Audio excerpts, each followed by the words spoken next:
Hi guys, and welcome back to my YouTube channel. So in today's video, I think you already saw the book. I am talking about a book I've just finished yesterday, and that is Mrs. Dalloway by Virginia Woolf. Now, this is the first book, full book I read by her. I used to read some of her essay and excerpts from other books for my literature class, or usually I will stumble upon them sometimes in articles on Facebook or Instagram, and I would read the entire thing, and it would have really long passages from Woolf's writings, but this is the first time I read a full-on book by her. I actually have this very gorgeous, again, editions by the Vintage Classics.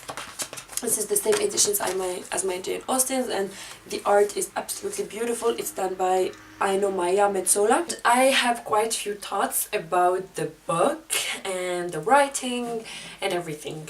But let's start off with what the book is actually about and what is the plot. So this is very simple. The plot, when you first read it, is a very simple one. It just follows, it's set in one single day, from morning till evening in London in the 20s, right after the First World War.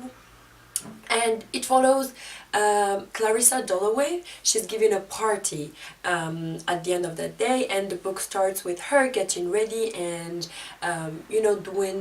making last preparations for this party.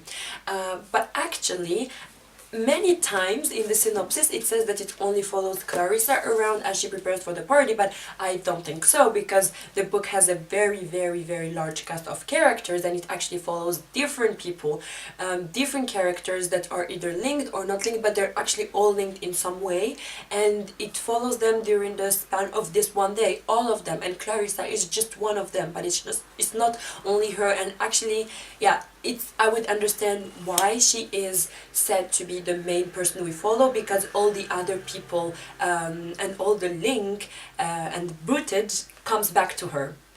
So she's like this central figure in the book, and then everything else goes around her. Now, moving on to the thoughts. First thing that I want to say is the writing style. Now, I've always known that Virginia Woolf writes difficult books, hard books to understand. And her writing is hard, but her writing is stunning. It's beautiful. She is one of these authors with these extremely intensive, detail-oriented eye. Like, she would always describe things she sees on a metaphysical way, like not only what she sees, but what are the emotions behind it and how she feels behind it and what the people that she describes feel behind it. So it's a stunning writing.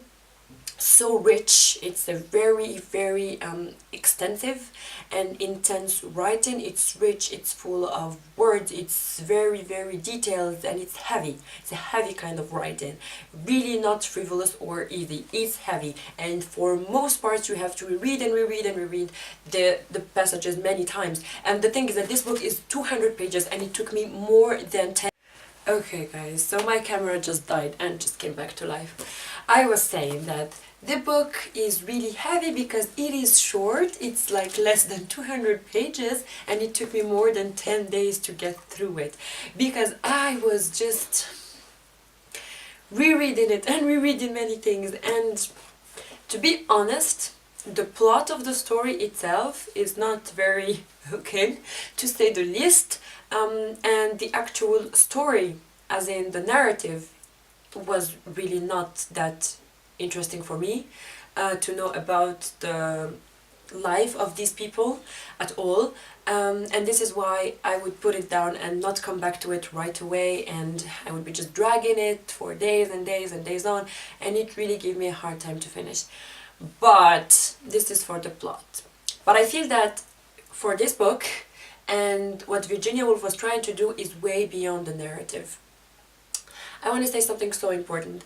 For me, honestly, this book is more of a poetry in prose than an actual narration.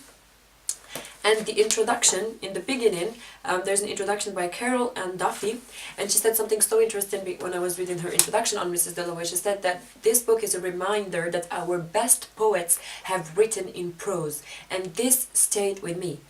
Some of our best poets have written in prose, and when I was reading, I really kept that in mind, and all these books sound like a long poem.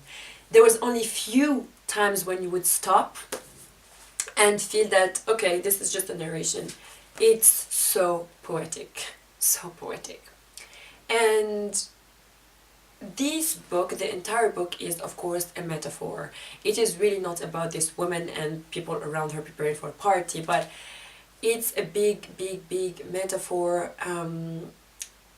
and most of it is descriptive of the author's state, because as you know, Virginia Woolf was suffering of mental health, especially after her mother died, and this would eventually lead to her killing herself.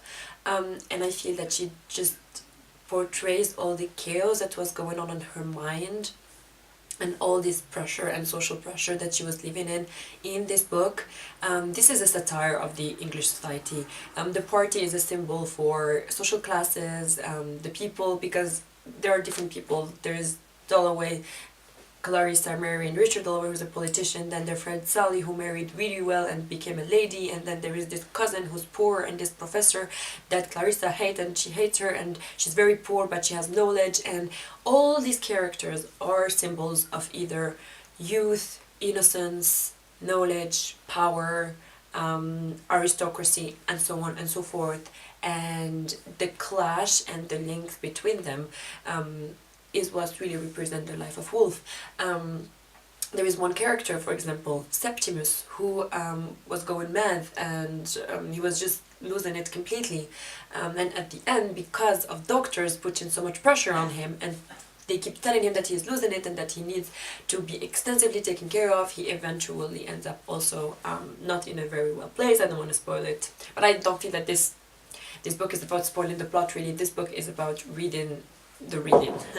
I felt that this entire book was just Woolf putting into paper and bringing into life and personifying the chaos that was going on her mind, in herself, or the battle she was going through, and how she perceived the outside world, how she would perceive the people around her in an environment in that time of mental illness, of insecurity, and so on and so forth. And I love the colors, because I also feel that they are representative of different characters, because, for example, you know, each color is representative of something: innocence, power with the blue, and it's wisdom also.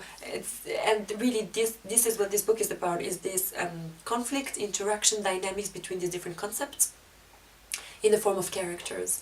And the writing has so much into it, so much substance, as I said, and I would recommend this for the people that are not very plot oriented, or for the people that just read from everything. Obviously this you know, recommendations are usually for people that read everything anyways, but this book is in particular for all the people that are very much oriented into the writing itself. They really love beautiful writing, and, as I said, heavy writing, and that read a lot between the lines, and in this case literally between the entire book, because it's really not what it appears. And I love that it was all disguised in this very simple characters randomly walking around London, going to this party. Some of them are prepared for this party, but it's really so much more. And if you have an eye on that, if you really love metaphors and things that are not what they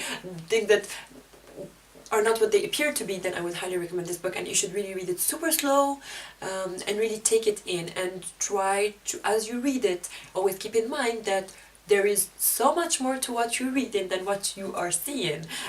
There's so much more to this party than a party. There is so much more to this character making hats than this character making hats. So yeah, I would recommend it if you're really into this kind of reading. And this is what Virginia Woolf does, and this is why she's Woolf. And this book is hard to read. I'm not gonna pretend that it's an easy, quick read. It's really hard to read, one of the hardest I've read in a long time, especially because I had to fight my way through understanding what she meant by the simple things, because I knew it was not just what it is. And yeah, so this is why it took time, and the writing is very beautiful again. I want to read you a passage actually of just to give you an idea about how beautiful she writes, because She's good. I know she was going through a lot in her life, like a lot. But she sure did know how to write. This is an extract from page 158, just to give you an idea about the beauty of the writing. For this is the truth about our soul, he thought, ourself, who, fish-like, inhabits deep seas and plies among obscurities, threading her way between the bowls of giant weeds, over sun-flickered spaces, and on into gloom, cold, deep, inscrutable. Suddenly, she shoots to the surface and sports on the wind-wrinkled waves, that is, has a positive need to brush, scrap, kindle, herself gossiping. This is what she writes. So for me, this is just an amazing depiction of how our inner self works and the comparison to the sea and the depth of the sea.